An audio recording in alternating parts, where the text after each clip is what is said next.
بات یہ ہے کہ اس زندہ پیر ولی سرکار کا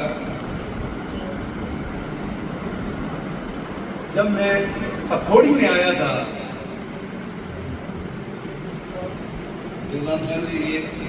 جب میں اکھوڑی میں آیا تھا تو اس وقت مجھے پتا چلا تھا کہ کوئی خان سر سے دنیا سے پردہ کر کے وہ ہر سال اکھوڑی میں زندہ پیر ولی سرکار کا عرس کروایا تھا، جی اکرم خان۔ جب وہ بات مجھے پتا چلی تو میں نے کہا کہ سارا جہان یہاں سے فیض حاصل کرتا ہے زندہ پیر کے سرکار کے نام پہ، تو میں نے پھر اعلان کیا تھا کہ جب تک میں حیات ہوں میں زندہ پیر ولی سرکار کے نام پہ سالانہ عرس کو ہر سال منعقد کیا کروں۔ تو بہت سارے لوگ مجھے پوچھتے آ گئے اسلام آباد چھوڑ کے کیوں اکھوڑی آئے تھے؟ تو پہلی بات میں یہی کہتا ہوں کہ دیکھو میں اور پرویز صاحب بخاری صاحب مدینہ شریف میں بیٹھے ہوئے تھے، تو میں نے انہیں بتایا کہ اس طرح کی ایک جگہ مجھے دکھائی گئی اور مجھے حکم ہوا تھا کہ وہاں جاؤ، تو میں انہیں کہتا کہ وہ جگہ سمجھ میں نہیں آ رہی، جہاں پانی بھی بہ رہا ہے، گھنے درخت ہیں۔ تو بہرحال پرویز صاحب بخاری صاحب نے مجھے کہا کہ جو آپ مجھے بتا رہے ہیں نا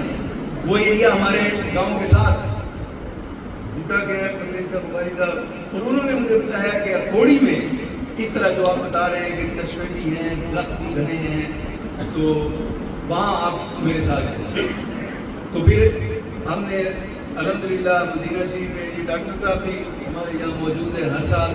اللہ کی عطا سے اللہ کی توفیق سے رمضان مدینہ شریف میں گزرتا ہے،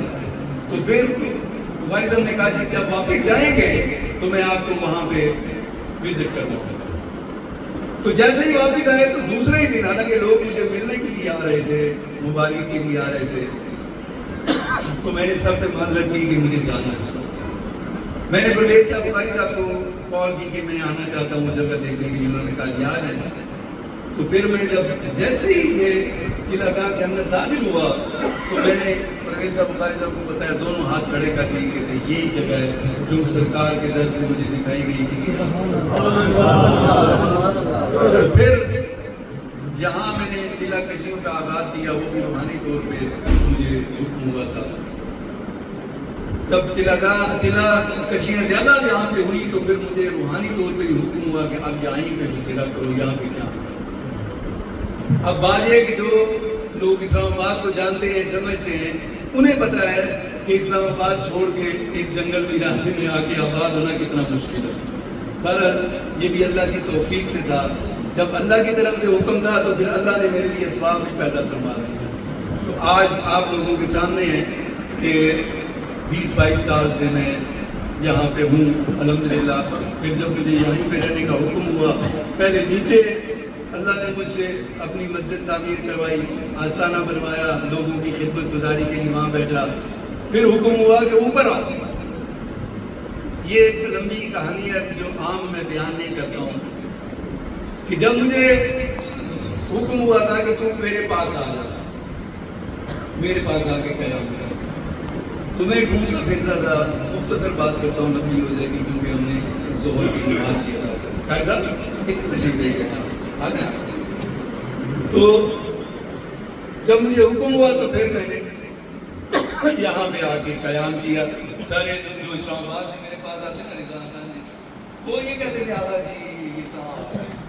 یہ آپ نے کہاں پہ آ کے بسیرا کر لیا؟ یہاں کچھ بھی نہیں، میں انہیں کہتا تھا کہ دیکھتے جاؤ یہ جگہ ایسی آباد ہوگی کہ اللہ کے حکم سے یہاں پہ لوگ پہلے آنے سے ڈرتے تھے، تو میں انہیں کہتا تھا کہ ایسی آباد ہوگی، ایسی آباد ہوگی کہ پورے پاکستان سے لوگ یہاں پہ آئیں گے۔ جب میں شروع میں آیا تھا تو لوگ پوچھتے تھے اکھوڑی کدھر ہے، یہ آگا جی اکھوڑی کدھر ہے، تو کتنے لوگ جو مجھے ملنے آتے وہ کھوڑ چل جاتے، تو کھوڑ سے مجھے وہ کال کرتے تھے کہ ہم کھوڑ میں گھوم رہے ہیں، یہاں کہاں پہ نہیں جا رہا، کھوڑ نہیں ہے یہ اکھوڑی ہے، جہاں اصل میں کہتے ہیں کہ جہاں اللہ کے ولی ہوتے ہیں وہاں کی مخالفت بھی زیادہ ہوتی ہے۔ یہ ہمیشہ کی طرح جب داتا سرکار لاہور میں تشریف لے کے گئے تھے نا، تو جہاں آپ تشریف فرما ہوتے لوگ انہیں پتھر مارتے تھے، اٹھو ادھر سے پاکت، یہ کہاں سے آ گیا،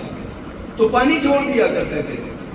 آج وہی لاہور ہے جو داتا کی نگری کہلاتا ہے۔ تو میں لوگوں کو جو کہتا تھا کہ ان لوگوں کو میرے بارے میں نہیں پتا،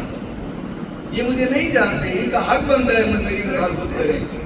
یہ میں تو بلکہ وہ سنت بھی ادا کروانا چاہتا تھا کہ جو میرے نبی کو پتھر پڑے تھے، میں وہ سنت بھی ادا کروانا چاہتا تھا کہ اللہ مجھے یہاں پہ بھی پتھر پڑے، کہ میں جب آقا کے حضور پیش ہوں تو کہوں یا رسول اللہ میں نے آپ کی یہ سنت سکھائی ہوئی ہے، آپ کی یہ سنت پوری کی ہوئی ہے، لیکن اکوڑی میں الحمدللہ مجھے محبت بھی ملی، پیار بھی ملا۔ جہاں میں اکیلا تھا میں رفاقت خان صاحب کو زندگی بھر نہیں بھول سکتا، جب میں پہلے دن آیا تو وہ میرے ساتھ کھڑے تھے، آج تک میرے ساتھ کھڑے ہیں، تو میں انہیں نہ اس جہان میں بھولوں گا نہ اس جہان میں بھولوں گا۔ دوبارہ یہ ہے کہ گھوڑی والوں نے پیار بھی کیا اور میرا ساتھ دیا، ہر سچی بات ہے، ہر مقام پہ جہاں مجھے ضرورت پڑی ہے گھوڑی والے میرے ساتھ تھے، انہوں نے مجھے تنہا نہیں چھوڑا کبھی بھی۔ تو میں ان کے لیے ہمیشہ دعا گو بھی رہوں گا اور کرتا بھی رہتا ہوں، اور انشاءاللہ مجھے اللہ سے پوری امید ہے کہ اکوڑی ایک نہ ایک دن آقا جی کی نگری کے نام سے دنیا میں مشہور ہوگا، جیسے داتا کی نگری لاہور مشہور ہے نا۔ تو میرا ایمان، میرا یقین ہے کہ میں اللہ پاک مجھے وہ درجہ عطا کریں گے کہ اکوڑی بھی آقا جی کی نگری کے نام سے جانا۔ تو بات یہ ہے کہ میں نے